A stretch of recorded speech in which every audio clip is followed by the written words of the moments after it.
ഭക്ഷ്യവസ്തുക്കൾക്ക് രുചി വർദ്ധിപ്പിക്കുന്നതിന് വേണ്ടി വ്യാപകമായി ചേർത്ത് വരുന്ന ഒരു ഫ്ലേവർ എൻഹാൻസറാണ് മോണോസോഡിയം ഗ്ലൂട്ടാമേറ്റ് അല്ലെങ്കിൽ MSG.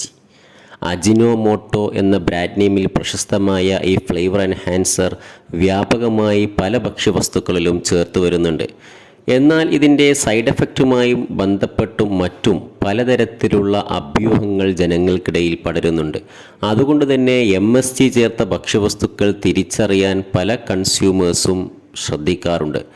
എന്നാൽ ഭക്ഷ്യവസ്തുക്കളുടെ പാക്കറ്റിൽ അതിലടങ്ങിയിരിക്കുന്ന ഇൻഗ്രീഡിയൻസ് നിർബന്ധമായും കൊടുത്തിരിക്കണമെന്നുണ്ട്.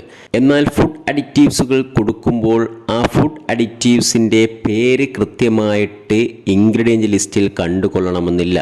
പലപ്പോഴും അതിന് പകരമായി അതിൻ്റെ INS നമ്പറാണ് കൊടുത്തിട്ടുണ്ടാവുക. എന്താണ് ഈ മോണോസോഡിയം ഗ്ലൂട്ടാമേറ്റിൻ്റെ INS നമ്പർ? അപ്പോൾ നിങ്ങളൊരു ഭക്ഷ്യവസ്തുവിൻ്റെ ലേബലിൽ മോണോസോഡിയം ഗ്ലൂട്ടാമേറ്റ് എന്ന് കണ്ടില്ല എന്ന് വിചാരിച്ച് അതിൽ MSG ചേർത്തിട്ടില്ല എന്ന് മനസ്സിലാക്കണ്ട. കാരണം MSG അല്ലെങ്കിൽ മോണോസോഡിയം ഗ്ലൂട്ടാമേറ്റ് എന്ന് കൊടുക്കുന്നതിന് പകരം അതിൻ്റെ INS നമ്പർ ആയിരിക്കും കൊടുത്തിട്ടുണ്ടാവുക. അപ്പോൾ MSG അല്ലെങ്കിൽ അജിനോമോട്ടോയുടെ INS നമ്പർ എത്രയാണ്? അത് INS 621 621. INS 621 എന്ന് കണ്ടു കഴിഞ്ഞാൽ ആ ഭക്ഷ്യവസ്തുവിൽ മോണോസോഡിയം ഗ്ലൂട്ടാമേറ്റ് ചേർത്തിരിക്കുന്നു എന്ന് മനസ്സിലാക്കാം.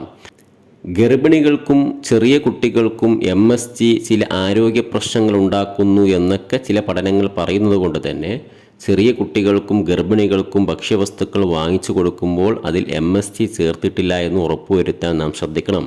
അത് എങ്ങനെ തിരിച്ചറിയാം? നമുക്ക് മോണോസോഡിയം ഗ്ലൂട്ടാമേറ്റ് എന്ന ലേബലിൽ കണ്ടിട്ടില്ലെങ്കിൽ കൂടി അതിൻ്റെ INS നമ്പർ നിങ്ങൾ ശ്രദ്ധിക്കുക. INS 621 എന്ന് നിങ്ങൾ കണ്ടു കഴിഞ്ഞാൽ ആ ഭക്ഷ്യവസ്തുവിൽ മോണോസോഡിയം ഗ്ലൂട്ടാമേറ്റ് അല്ലെങ്കിൽ ഫ്ലേവർ എൻഹാൻസറായിട്ട് MSG ചേർത്തിട്ടുണ്ട് എന്ന് മനസ്സിലാക്കാം.